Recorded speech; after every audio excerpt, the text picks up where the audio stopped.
It was a chilly autumn morning, the kind where the air carries a mix of crisp leaves and distant wood smoke. The students of Maplewood High eagerly piled into the old yellow school bus, their chatter filling the air. The destination was Black Hollow Forest, a place shrouded in local legends. The teachers assured everyone it would be a simple educational excursion, but whispers of haunted tales made the students buzz with excitement. The forest stretched vast and dense, a sea of amber and crimson leaves that glowed under the pale sunlight. As the bus rattled along the winding dirt road, an uneasy silence fell. The trees seemed to press closer, their shadows lengthening unnaturally. After what felt like hours, the bus came to a stop in a clearing. The campsite was modest, a few wooden cabins, a fire pit surrounded by benches, and a small ranger's station. The forest encircled the clearing like a fortress. Students spilled out of the bus, eager to explore.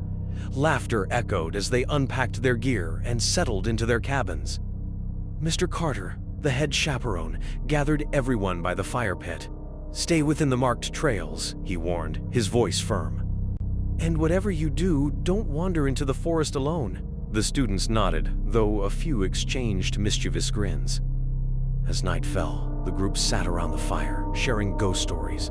The flames cast flickering shadows, and every crack of a twig made someone jump.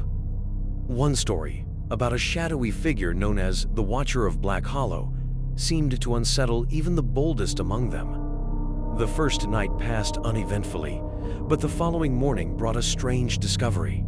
One of the students, Mia, found peculiar carvings on a tree near the edge of the campsite.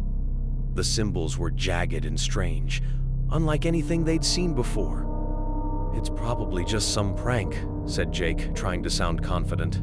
But the carvings seemed deliberate, ancient even. The group brushed it off and continued with their planned hike. As they walked deeper into the forest, the air grew colder, the silence heavier. A faint whisper seemed to drift through the trees. "Did you hear that?" whispered Sarah, clutching her friend's arm. The others dismissed it as the wind, but unease began to creep in. By the afternoon, the group realized they had strayed off the marked trail. The map seemed useless, the landmarks unfamiliar. Mr. Carter tried to stay calm, but his furrowed brow betrayed his worry. The trees now looked identical, their trunks twisted in unnatural ways. "We should have turned back earlier," muttered Claire, her voice shaking. "Let's keep moving," Mr. Carter said. "We'll find our way back before nightfall."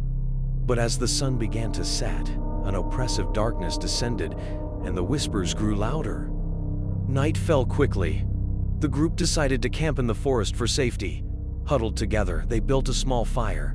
Despite their fear, exhaustion took over, and they began to drift off one by one. A blood-curdling scream shattered the silence. Everyone jolted awake to find that Jake was missing. His sleeping bag lay empty, torn at the edge. The group searched frantically, their flashlights slicing through the darkness, but there was no trace of him. "He wouldn't just wander off," Sarah cried. "Something took him." Panic set in as strange events continued. Footsteps circled the camp at night, though no one was there. Shadows moved where they shouldn't. Mr. Carter tried to keep order, but the fear was palpable. One evening, as they sat in terrified silence, a figure appeared at the edge of the firelight. It was tall, cloaked in darkness, with glowing red eyes that pierced through the gloom. The group froze, unable to move or speak. Then, as quickly as it had appeared, the figure vanished into the tree. Determined to escape, the group set out at dawn, following what they hoped was the direction of the campsite. But the forest seemed to shift around them, paths looping back to where they started. The whispers turned into guttural voices, speaking in an ancient tongue. Suddenly, they stumbled upon an old, decrepit cabin. Inside, they found Jake, pale and trembling. "It's watching us," he whispered. "It's been watching all along." Mr. Carter decided they had to keep moving. As they left the cabin, the forest erupted in a cacophony of sounds, branches snapping, voices shrieking, and footsteps closing in. The group finally emerged into a clearing. The bus was there, but it was covered in vines and moss, as if it had been abandoned for years.